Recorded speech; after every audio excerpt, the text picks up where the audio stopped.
to The Daily Show. I am your host, Jon Stewart. This is number 3. The third episode. This is my third episode. The first two, very controversial. A lot of discourse around it. A lot of carping back and forth. A lot of anger. A lot of commentary. Tonight, I'm done with it. Tonight is perhaps an amuse-bouche, a trifle. Something light. Tonight, we discuss Israel-Palestine.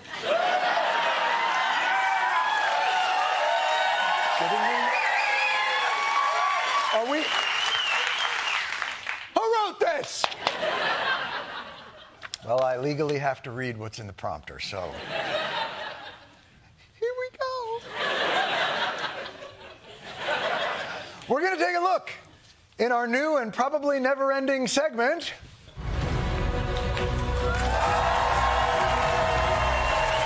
Yes! Somehow the audience knew, but tonight we discuss Israel-Palestine. Any discussion of Israel-Palestine is not meant to endorse or justify all the actions of either side. Mentions of Hamas that fail to condemn Hamas do not mean we don't condemn Hamas. Do not listen to this segment if you're predisposed to anti-Semitism or Islamophobia. Common side effects of discussing the Middle East are depression, anxiety, infections of the perineum, and craving hummus.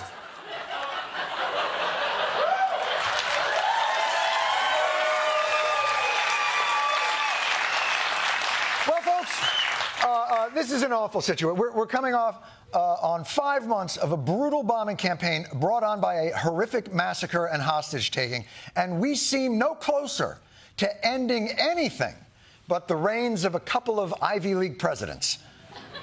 Well, this weekend, Israeli Prime Minister Benjamin Netanyahu finally laid out his plan for peace.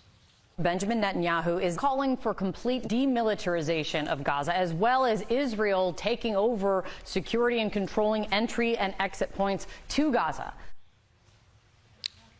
So your peace plan is a siege, a military siege. You really think a military solution ends this cycle? Victory is within reach, and you can't have victory until you eliminate Hamas. But, okay. But your plan to eliminate Hamas by destroying all of Gaza, doesn't that just make more Hamases? Is that the plural of Hamas? Hamasai? I mean, it's an idea. Palestinian liberation is an idea. Unless you have a bomb that kills ideas. Do you have a bomb that kills ideas? I mean, how long would it even take to bomb this shit out of an idea? The intense phase of the fighting is weeks away from completion. Not months, weeks away from completion. Oh, dear God. If you insist on this plan, if you think that ends Hamas, I believe we in the United States have a banner you can use. It's a little wind damaged, but equally delusional. Look, the United States is Israel's closest ally, Israel's big brother in the fraternity of nations, Israel's work emergency contact. Maybe it's time for the U.S. to give Israel some tough moral love.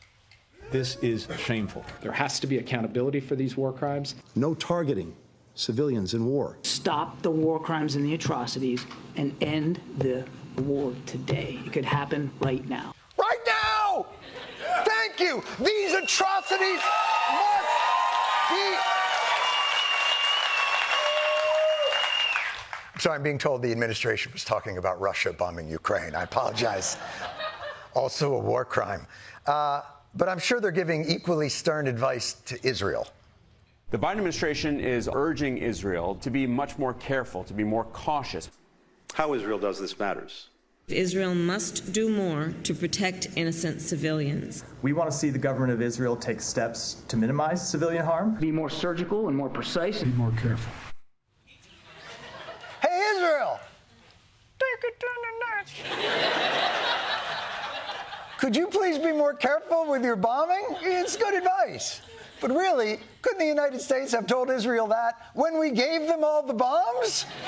There are bombs. comes. This is like your Coke dealer coming in with an 8-ball and going, don't stay up all night. Don't. Sleep is very important. You got to sleep. You don't want to. And breakfast is an important part of the day. So, look, the Israeli position doesn't seem so tenable. Perhaps I can find some diplomatic leeway in the Hamas position. Israel is a country that has no place on our land. We must remove that country. Does that mean the annihilation of Israel? Yes, of course.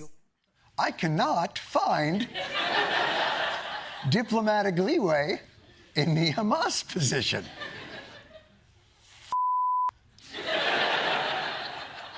Well, this is when we need the world, the civilized world of nations, to come together and stop this madness.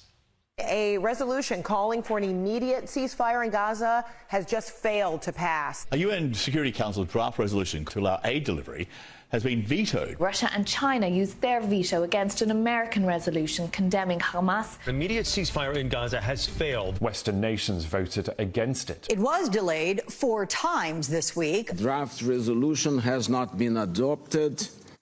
Why do you even have a f***ing building? Why? Why do you? We could use that. We have a housing crisis. Give us back our f***ing building. This is not right.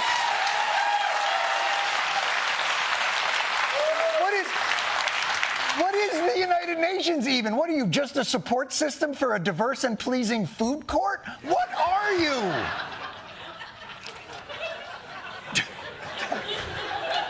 That cannot be the UN's food court, by the way. That is clearly just a mall in Long Island. Doesn't anyone care about the suffering of all these civilians? What about a good neighbor, Saudi Arabia?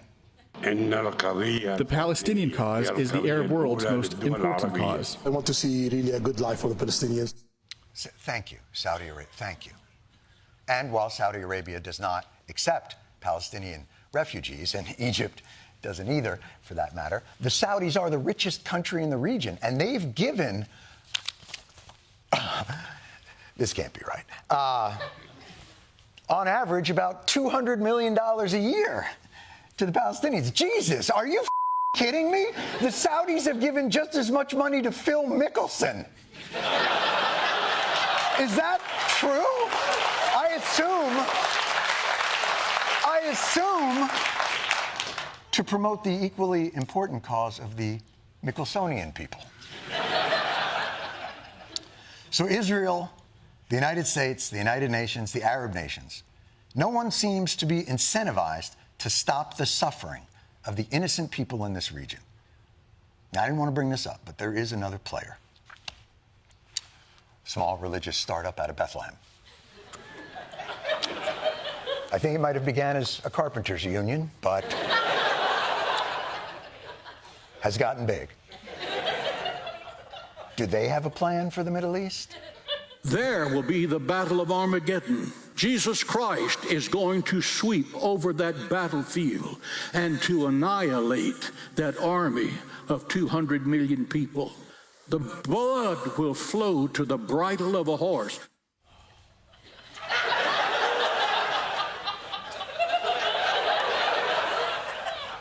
So that's the plan for the Prince of Peace? Is that so?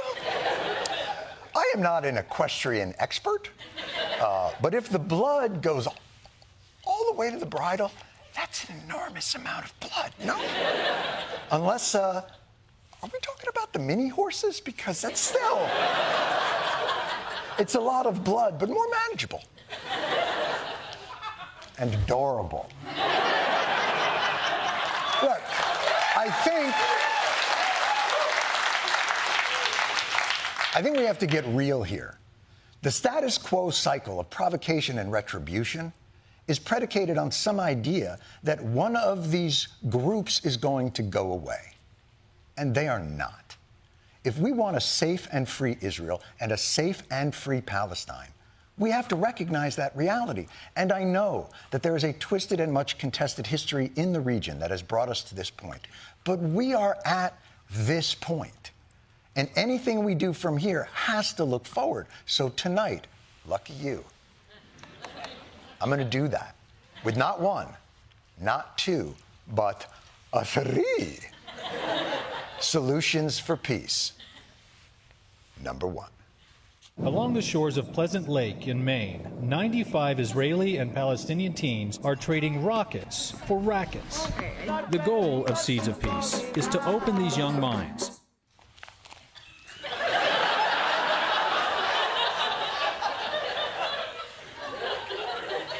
Okay, that one hasn't been scaled up yet. And may take longer than we have. Unless we just bring the whole region to Maine. How fast can we make 14 million rackets? But that's just my opening offer. That was just one peace plan, people. Don't abandon me yet. Number two. Let's just ask God. It's his house.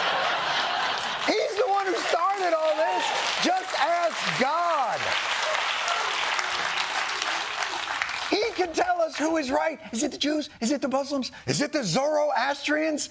If it's the Scientologists, a lot of us are going to have egg on our faces. But given God's lack of communication over this past, let's say, millennia,